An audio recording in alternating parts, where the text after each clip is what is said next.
¿Qué tal? Muy buenas noches. Yo soy Genaro Lozano y esto es Punto y Contrapunto de lunes. Muy buen inicio de semana. México fue el punto de encuentro de una veintena de cancilleres latinoamericanos con el pretexto de conmemorar el natalicio 238 de Simón Bolívar. Pero en ese conclave el presidente López Obrador delineó su visión hemisférica. Quiere una unión latinoamericana que sustituya a la OEA y respaldó a Cuba. ¿Cómo lo ve la mesa? ¿La 4T será militarizada o no será? Eso es lo que dicen colectivos como Seguridad Sin Guerra cuando ven todas las tareas que el presidente le ha dado al ejército y el presupuesto que le da la Guardia Nacional, a la que se le acaban de incrementar 50,000 millones de pesos. ¿Qué piensan las y los panelistas? Escucharemos los contrapuntos. Y en el Congreso de Nuevo León, el PT, uno de los aliados de Morena, acaba de lograr la aprobación de una ley de educación que busca o que enseñará a las y a los menores que la vida empieza desde la concepción. Se cierran así las puertas para legalizar el aborto en esa entidad. Quédate con nosotros que ya empieza la mesa de esta noche. Esto es Punto y Contrapunto de lunes.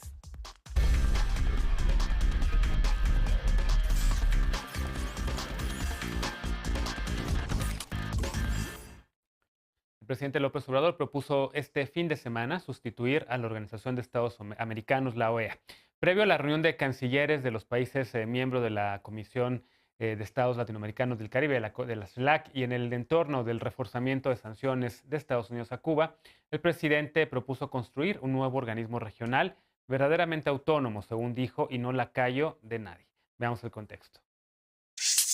El presidente López Obrador propuso sustituir a la Organización de Estados Americanos y crear algo semejante a la Unión Europea, según dijo. Después de calificar a la OEA como un organismo lacayo, el mandatario planteó la creación de un nuevo organismo para mediar en asuntos de derechos humanos y democracia. Durante la conmemoración del natalicio de Simón Bolívar, el mandatario reconoció que es una tarea compleja, pero que vale la pena intentarlo. Previo a la reunión de cancilleres de la Comunidad de Estados Latinoamericanos y Caribeños, la CELAC, el presidente López Obrador dijo que América Latina debe planear conjuntamente su desarrollo y, por ejemplo, abrir ordenadamente el flujo migratorio para satisfacer la demanda de mano de obra de Estados Unidos y Canadá. Añadió que es inaceptable la política de los dos últimos siglos, caracterizada por invasiones para poner o quitar gobernantes al antojo de la superpotencia. Digamos adiós a las imposiciones, las injerencias, las sanciones, las exclusiones y los bloqueos, pidió. La Organización de Estados Americanos tiene como objetivo que sus 35 países miembros logren un orden de paz y de justicia, fomentar su solidaridad, robustecer su colaboración y defender su soberanía, su integridad territorial y su independencia. Colombia ya rechazó la propuesta de México y defendió la existencia del organismo. México y Argentina recientemente se negaron a respaldar la resolución de la OEA que condenó la detención de opositores al gobierno de Nicaragua. México tampoco se sumó a la resolución hecha contra las elecciones parlamentarias de Venezuela. En marzo pasado, México y Bolivia acordaron impulsar un frente para limitar las intervenciones del organismo multilateral en asuntos de política interna. Punto y contrapunto. Primer tema para discutir esta noche. Saludo con mucho gusto a Lisa Sánchez, directora general de México Unido contra la Delincuencia. ¿Cómo estás, Lisa? Muy bien, muy buenas noches, con mucho gusto de verles. Bienvenida. Como cada lunes y miércoles también, Alfredo Lecona, activista y analista. ¿Cómo estás, Alfredo? Muy bien, querido Genaro. Buenas noches a todas y todos. Bienvenido. También panelista de lunes y miércoles, Eder Guevara, fundador de Morena y antropólogo. ¿Cómo estás? La querido Genaro, buenas noches a todas y todos. Yo nos acompaña, ya ha estado varias veces en este espacio, Andrea Chávez, ella es analista política. ¿Cómo estás? Bien, gracias. Buenas noches y saludos. Bienvenida. A ver, empiezo contigo, Eder. Tú tienes muchas ganas de discutir este punto. Creo que sí hay temas interesantes, importantes ahí que destacar. Después seguro que también Lisa va a querer comentar. Pero en un solo párrafo, el presidente López Obrador, de repente, al final de un discurso largo, pues de repente da a sugerir o sugiere que la OEA, en efecto, que no ha servido, que ha sido medio un instrumento de Estados Unidos en el continente, y propone una sustitución por una especie de unión latinoamericana. Para la diplomacia de América Latina recibió muchos aplausos, por cierto, pues creo que fue un mensaje poderoso ante la ausencia de Brasil, quien por cierto se retiró de la CELAC en enero de este año, irónicamente porque según el gobierno de Bolsonaro, porque le da foro a países que no son democráticos. ¿Cómo ves la propuesta del presidente?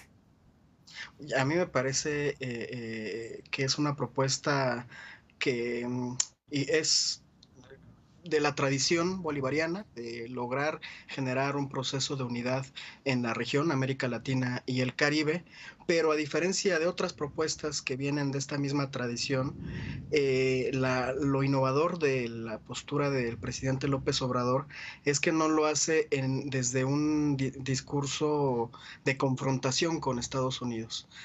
A ver, para empezar, creo que sí es largo el discurso, vale la pena cada momento, porque además hace un respaldo de valor desde su especialidad, que es la historia, y habla de la historia de América Latina y de su búsqueda de la independencia con hechos irrevocables, así como habla de cómo Estados Unidos reconoció las independencias de cada uno de los países, de las independencias de España, de cada uno de los países conforme se fue dando. También habla de la doctrina Monroe que existió, que existe, y habla de la necesidad de reconfigurar la relación continental, no por un asunto utópico o por una serie de ideales, sino por un hecho muy concreto, la tendencia de este mundo a ser multipolar. Hay un tema que es evidente, que es el crecimiento de la región de Asia, sobre todo China, con respecto al estancamiento del resto del planeta. Y desde ahí lo que le propone a Estados Unidos es reconfigurar la relación, que no vea a América Latina y el Caribe en lo individual con cada uno de los países, sino que como región a través de la CELAC, y por eso dice que hay que ver el papel de la OEA, que la OEA al final de cuentas es un organismo hecho para América Latina, pero que lo dirige Estados Unidos, y lo que se necesita es un organismo de América Latina en donde se sientan representadas las voces de América Latina y que se pueda sentar de igual a igual como región con Estados Unidos y Canadá. Y lo hace además con un planteamiento muy concreto, que es, vean el Sí. ejemplo político. Podemos tener relaciones y acuerdos de libre comercio sin que eso implique una lógica de invasión Bien. o de intervencionismo. Y ahí aprovecha además para hacer el planteamiento en contra de los bloqueos y de las sanciones económicas que son inhumanas y que solamente han servido, en el caso concreto de Cuba, de Venezuela y de Palestina, para asfixiar De a los acuerdo. pueblos en cuestión. Entonces, me parece que es un gran discurso, una propuesta que apela al diálogo, a la política, y que tiene Bien. en el fondo mucho de humanitario. ¿Cómo lo ves, Lisa? En efecto, un discurso en el que el presidente mezcla un poco el tema de los mercados libres, de libre comercio, digamos, ya no el proteccionismo del mecanismo de sustitución de importaciones que durante muchos años América Latina defendió, pero sí una especie de libre mercado, pero al mismo tiempo también señalando la intervención de Estados Unidos en el hemisferio, digamos, como la nación hegemónica, ¿no? Y este coqueteo, por decirlo de alguna manera, con Cuba, a quien le dice que merece toda la dignidad por haber sido la única nación que en el continente pues, ha resistido al intervencionismo de Estados Unidos. ¿Cómo lo ves?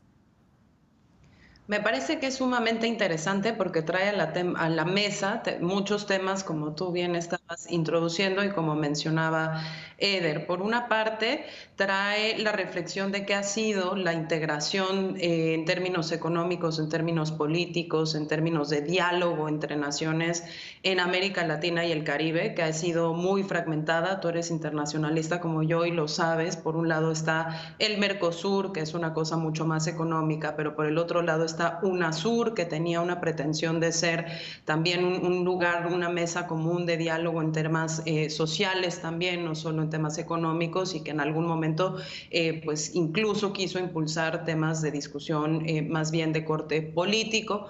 Por el otro lado están los países del ALBA, justamente los no alineados, Venezuela, Nicaragua, Cuba, etcétera. Por otro lado está la Organización de Estados Americanos, por otro lado está el CARICOM, porque siempre que hablamos de estas integraciones se nos olvida, decimos América Latina y siempre dejamos afuera al Caribe, y el Caribe está integrado no solo en CARICOM, sino en CELAC también, y en temas también de la Organización de Estados Americanos, y entonces hay un reto ahí muy importante de saber qué hacemos con todas estas instituciones supranacionales que se han ido creando a lo largo de los años en respuesta a la Guerra Fría, con distintas motivaciones, donde también tenemos que analizar cuál ha sido la participación, por ejemplo, de México. A México se le ofrece integrar el Mercosur al mismo tiempo que se le ofrece el Tratado de Libre Comercio con América del Norte, y opta por fortalecer su relación económica con América del Norte, abandonando por completo al Cono Sur, y eso ha tenido, ¿no?, algunas implicaciones en las relaciones internacionales de México. Pero creo que por el otro lado,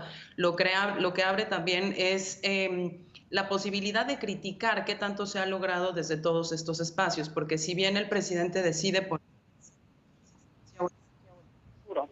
de la Organización de Estados Americanos, pues no misma reflexión crítica sobre para qué ha servido CELAC. CELAC, la verdad es que ha servido para muy poco, ¿no? No tiene ningún tipo de intención de discusión política, de integración social, de eliminación de fronteras, de libre tránsito de personas, de discusiones sobre, por ejemplo, por qué América Latina es la región más desigual, o por qué es la meca de los homicidios y la más violenta. Y creo que esa otra discusión, y con eso cierro, creo que tendría que ser importante lograr hacer un balance serio de lo que ha funcionado y lo que no ha funcionado. La OEA, en términos políticos, sobre todo en términos electorales, sí ha tenido, digamos, un actuar sumamente cuestionable, pero en otros temas, sobre todo en los técnicos, ha sido un espacio en donde se han avanzado grandes agendas. Está ahí la Comisión Interamericana de Mujeres, la CIM, funciona bien, todo el sistema interamericano de derechos humanos, que también funciona bien, con todas las críticas que yo le puedo tener a la CICAD, que es el organismo de drogas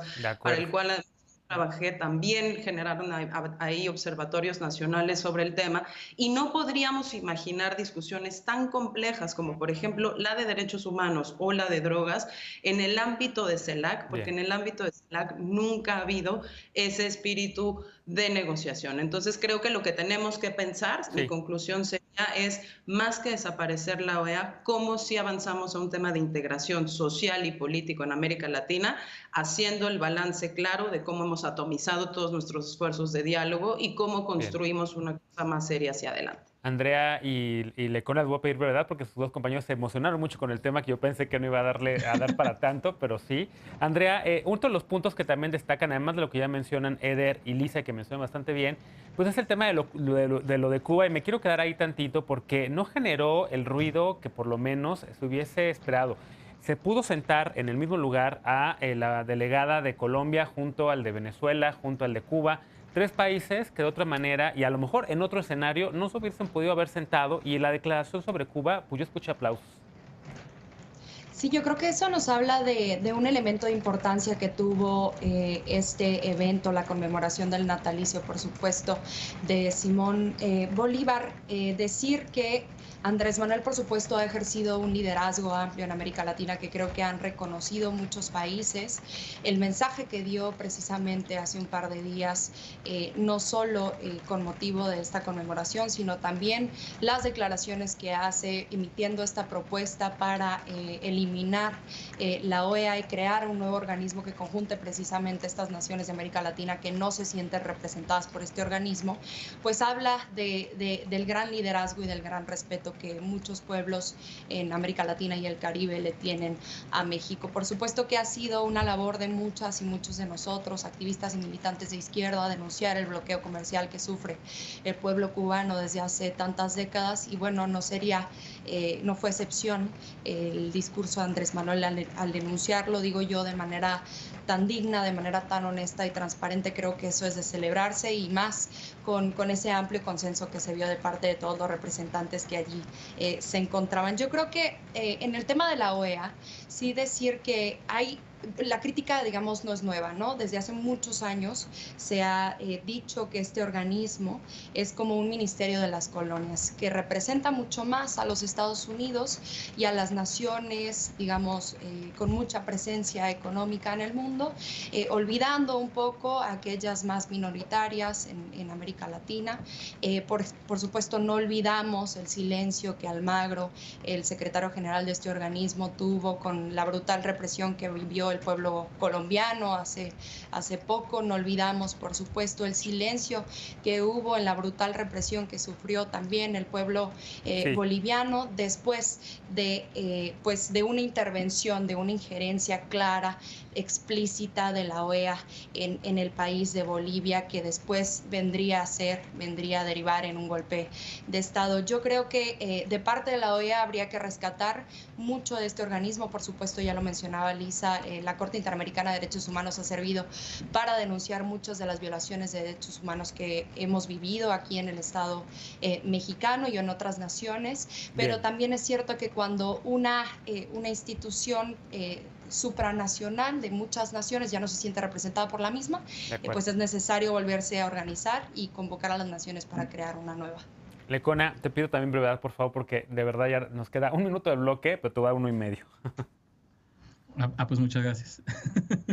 A ver, primero que nada, creo que se tienen que ver este tipo de cosas que van saliendo, sobre todo del presidente López Obrador, en su debido contexto. Yo no me imagino un discurso como el que escuchamos este fin de semana con Trump de presidente, por ejemplo, ¿no? Ahí era donde hacía también mucha falta esa capacidad de mirar hacia el sur más que de someternos como lo hicimos y como seguimos siendo en muchos aspectos, pues ese muro militar que le conviene a Estados Unidos, que se va ampliando cada vez más, y esa persecución contra migrantes que no pasan. Entonces, primero, esa congruencia a mí me falta muchísimo para poder avanzar en una idea como la que propone el presidente López Obrador, porque de entrada, pues creo que el discurso es de él, aquí, afuera o donde sea y hacia quien sea, ¿no? El eliminar, como bien se ha dicho acá, el eliminar implica no estar viendo con seriedad todas las cosas que sí funcionan en la OEA, que sí, como han coincidido mis compañeras en la mesa, tenemos la Corte Interamericana de Derechos Humanos, la Comisión Interamericana de Derechos Humanos, que pues ha recogido los dolores de la región en los últimos años y los ha transformado en sentencias, en recomendaciones, en derecho que es aplicable para nosotros. Entonces, pues como discurso yo lo pondría en su contexto, y desde luego que como propuesta seria, formal, que realmente pudiera caminar hacia algún momento, me faltan muchísimas cosas, como incluso más allá del bloqueo, sin soslayar la necesidad de enfatizar en el daño que le ha hecho el bloqueo al pueblo cubano, también reconocer que en la región tenemos autoritarismo, que también tenemos violaciones a derechos humanos, que también tienen que ser visibilizadas, y que justo hablar de esta integración y que no puede salirse de los cánones de los derechos humanos implica reconocer también que eso de que lo resuelvan ellos y que la doctrina Estrada y demás tampoco tiene ya mucho sentido en un contexto como el que estamos viviendo. Bueno, pues lamentablemente todos los comentarios fueron bastante extensos, entonces no va a haber oportunidad de tener réplicas, pero entonces con una pausa. Regresando, la Guardia Nacional recibirá 50,000 millones de pesos adicionales a su presupuesto que se esperan obtener del pago de impuestos de grandes empresas, así lo dijo el presidente. ¿Es este el mejor uso de los recursos públicos? Veremos qué opina la mesa cuando regresemos a Punto y Contrapunto. No te vayas.